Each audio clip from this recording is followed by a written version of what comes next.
Oi, gente. Espero que esteja tudo bem com todos. Vamos prosseguir nos nossos estudos. Hoje o nosso estudo é o 90, nós estamos no volume 3 do livro Sabedoria do Evangelho, do Pastorino. E o tema hoje é a morte de João Batista. É um tema que às vezes a gente já falou, mas hoje a gente vai trazer mais alguns detalhes. Foi narrado em Mateus 14, 6 a 12 e Marcos 6, de 21 a 29. Mateus registrou assim: chegado, porém, o aniversário de Herodes, a filha de Herodias dançou de público e agradou a Herodes. Por isso este prometeu sob juramento dar-lhe o que ela pedisse. E ela, instigada por sua mãe, disse: dá-me aqui num prato a cabeça de João Batista. O rei ficou entristecido, mas por causa dos seus juramentos e também dos convidados, ordenou dar-lhe-a. E mandando, decapitou João no cárcere. E foi trazida sua cabeça num prato e dada à mocinha, e ela o levou à mãe. Então vieram os discípulos dele, levaram o corpo e o sepultaram. E partindo eles, foram dar notícias a Jesus. Marcos registrou assim: e chegou um dia favorável, quando Herodes, em seu aniversário natalício, deu um banquete a seus dignatários, aos comandantes militares e aos principais da Galileia. Tendo entrado a filha dessa Herodias, dançou e agradou a Herodes e aos seus convidados. Então o rei disse à mocinha: pede-me o que quiseres e tu darei. E jurou-lhe: eu tu darei, ainda mesmo que me peças a metade do meu reino. E ela saiu e perguntou à sua mãe: o que devo pedir? Esta respondeu: a cabeça de João Batista. Regressando logo depressa para o rei, disse: quero que sem demora me des num prato a cabeça de João Batista.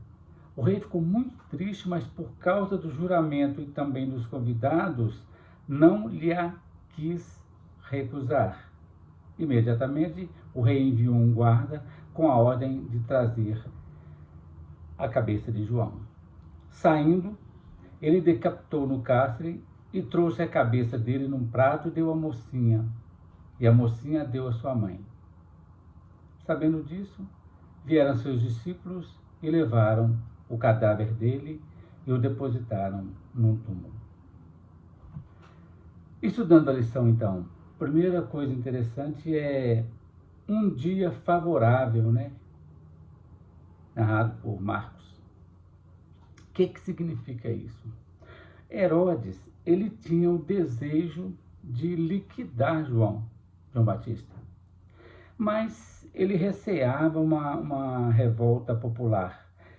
Tanto é que, para evitar isso, foi dito ao povo que a prisão de João Batista se deu por motivação política. Mas o motivo real não era político, mas moral. Por quê? Herodias ou Herodíades, né? Às vezes a gente encontra esses dois nomes. Ela era filha de Berenice e Aristóbulo IV, filho de Herodes. Teve como primeiro marido Herodes Filipe, filho de Herodes com Mariana, filha do sumo sacerdote Simão.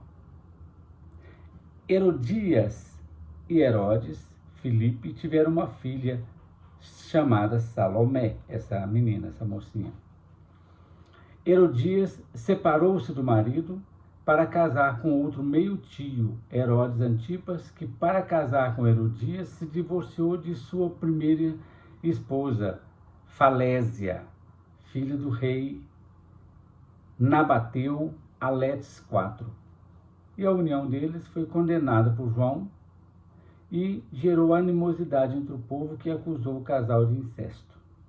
Pois bem, isso inclusive está registrado também na Wikipédia, né? Então é um fato histórico e narrado também pelo Pastorino. Voltando então ao estudo, em seu aniversário, Herodes ofereceu um banquete. Convidou aqueles que tinham interesse em agradar-lhe, os dignatários da corte, os comandantes romanos, né? E pessoas da alta sociedade da Galileia. No final do banquete, que era mais ou menos normal, todos, já embriagados pelos generosos vinhos servidos, apareceu a dançar a filha de Herodíase. A mocinha, né, como eles referiram, se chamava Salomé, e nessa época devia ter por volta de 15 anos. A apresentação, então, deve ter sido, né, deve ter causado uma sensação fantástica, porque as mulheres que se dedicavam a essa dança, geralmente eram profissionais de vida livre, jamais moças de família, né, naquela época, e menos ainda princesas. Então foi um fato bastante estranho aquela menina da família, vamos dizer assim, promover aquela dança, né, aquele espetáculo no final do banquete. A dança agradou a todos, mas sobretudo a Herodes, tanto que este o convida a pedir o que quisesse e que ele daria a ela até mesmo metade do seu reino. São palavras vazias de Herodes, porque na verdade ele não possuía nenhum reino. O seu reino, entre aspas, consistia apenas numa simples tetrarquia, isto é, numa localidade dividida em 4, que ele administrava por concessão do imperador romano. Então ele não tinha reinado próprio, mas ele prometeu, né? Salomé, então, a mocinha, corre à mãe para aconselhar-lhe e, por instigação dela, da mãe, solicita-lhe que seja entregue aqui e agora, num prato, a cabeça de João. Olha que coisa bem significativa. Eles estavam num banquete, então nada mais apropriado que entregar num prato a cabeça de João Batista. Aí Herodes fica triste. Por quê? Em outros livros, em outras obras, a gente já estudou que o Herodes tinha um profundo respeito por João, assim como toda aquela população. E eles entendiam bastante o processo da reencarnação, e todos diziam que o João Batista era a reencarnação de algum profeta. E como ele temia o processo da reencarnação, ele tinha medo.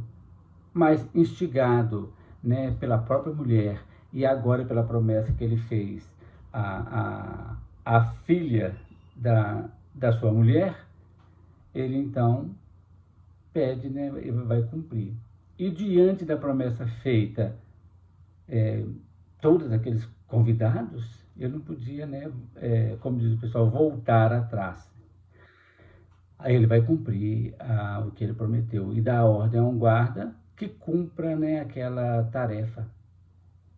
Ele vai lá, decapita no cárcere João e traz a cabeça dele num prato. Salomé, então, uma menina de 15 anos, pegou a bandeja com a macabra encomenda e com naturalidade calma entrega à mãe. Isto revela, né, que essa menina, que essa moça, possuía nervos de aço para suportar uma cena tão deplorável, né? Não é tão fácil qualquer pessoa ver a cabeça de uma outra pessoa numa bandeja. E ela fez isso com naturalidade e calma, é algo surpreendente. A decapitação de João Batista foi o resultado de sua ação, né? Quando o Espírito se manifestava na personalidade de Elias, lá do Velho Testamento, nós já comentamos isso diversas vezes, né? No livro de Reis, lá no Velho Testamento, primeiro livro de Reis, 18:40, está escrito: disse Elias, agarrai os profetas de Baal, que nenhum deles escape. Agarraram-nos. Elias fê-los descer a torrente de Quixom e ali os matou. E a morte deles se deu exatamente por decapitação. Ainda no primeiro livro de Reis, no capítulo 19, versículo 1, está escrito: tudo o que Elias havia feito e como matara todos os profetas à espada. Olha que interessante, né? Ninguém, então, gente, conforme diz a doutrina espírita, ninguém foge da lei de causa e efeito. A gente fala sempre, tanto para os processos equilibrados quanto os processos desequilibrados, a lei de causa e efeito é algo inarredável, né? Essa lei é confirmada por Jesus quando disse lá em Mateus, capítulo 26, 52, Jesus disse: todos os que usam a espada morrerão à espada. E em outra vez, Jesus repete a mesma expressão sob nova fórmula que diz: a cada um será dado conforme suas obras. É o que a gente disse. A lei de causa e efeito, ela se aplica a tudo. Se eu der um copo de água a alguém, por lei de causa e efeito, eu permito que essa pessoa me dê um copo de água quando eu necessitar. Mas se eu também faço algo desequilibrado, eu estou permitindo ou dando a ordem, vamos dizer assim, para que as pessoas façam o mesmo comigo. Isso se aplica a tudo, né? Entendendo, então, a lição em sentido profundo, nós temos que essa lição é plena de ensinos. Primeiro, o homem evoluído, ainda materializado, que acredita bastar destruir o corpo de alguém, isto é, matá-lo, para libertar-se dele e de suas ideias. Mas, como nós já sabemos, nem as ideias e nem a criatura morrem por perderem o corpo físico. Uma vez que a morte não existe, ideias e criaturas permanecem vivas em outras dimensões. Isso para nós espíritas, né, não tem nenhuma dúvida sobre isso. Herodes simboliza toda a nossa humanidade no estágio inferior das sensações físicas e exacerbadas, pelo qual todos nós passamos. Não é só Herodes, não. Toda a humanidade passa por esse processo, né? Porque nós temos muitas dificuldades para nos manter no nível mais elevado de espiritualidade.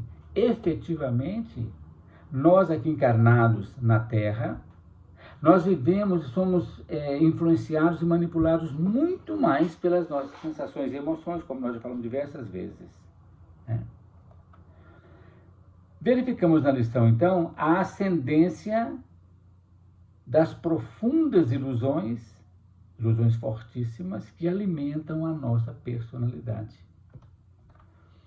Aprofundando um pouco mais, verificamos que o homem encarnado e também desencarnado, quando ainda materializado, vibra nas emoções baixas das sensações, valorizando com isso tudo o que excita seus apetites mais grosseiros e maus.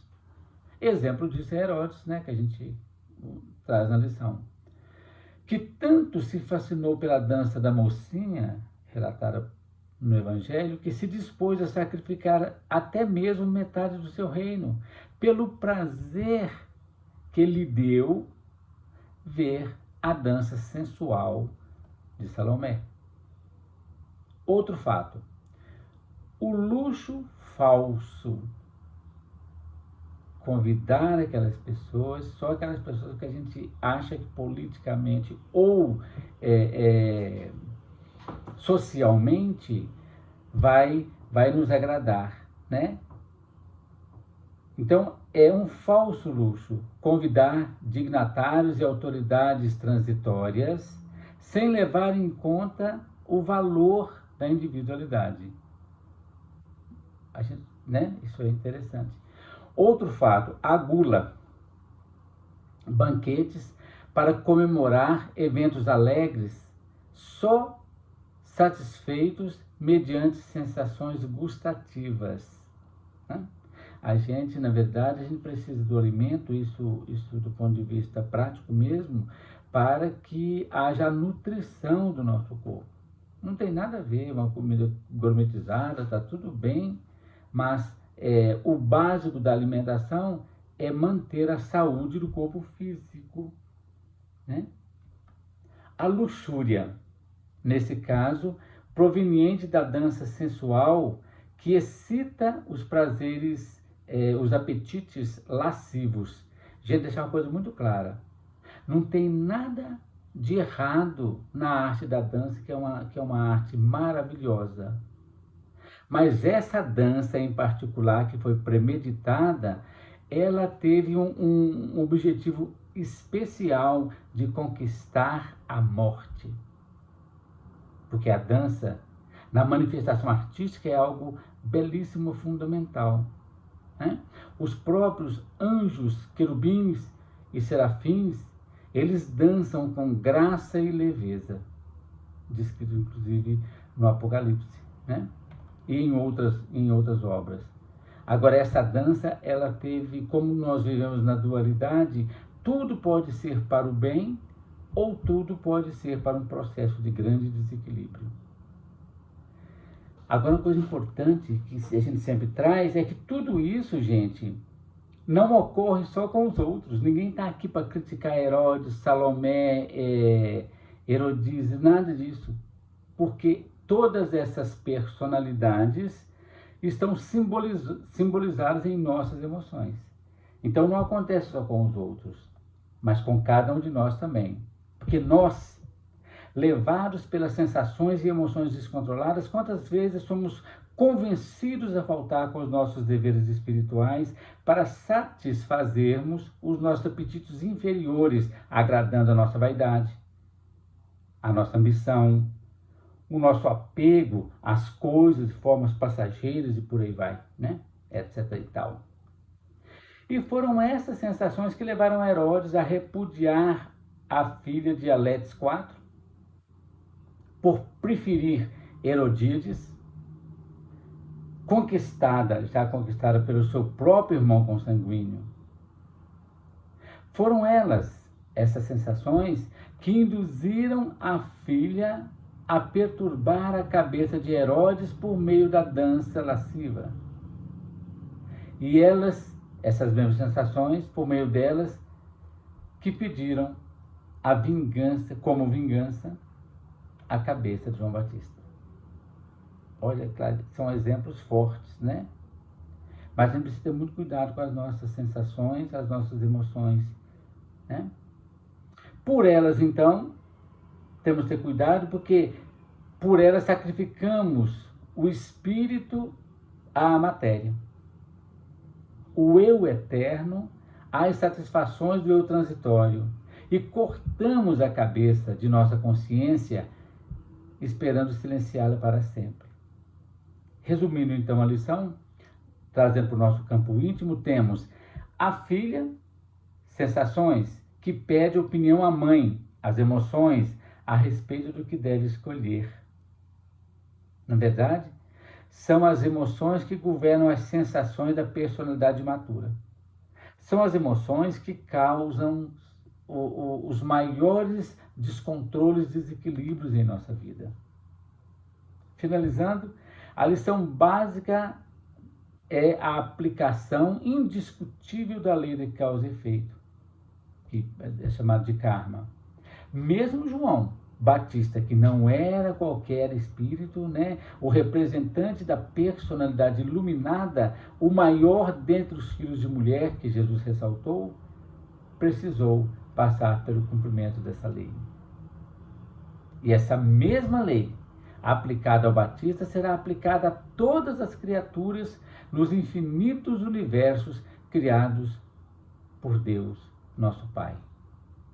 O golpe de espada, que destruiu o corpo físico de João, significou dupla libertação do seu espírito. Primeiro, a do cárcere do seu corpo físico e o resgate kármico do erro cometido quando ele ainda estagiava, se manifestava na personalidade de Elias. Importante lembrar que nem todas as personalidades se libertarão por meio de golpe de espada física, não.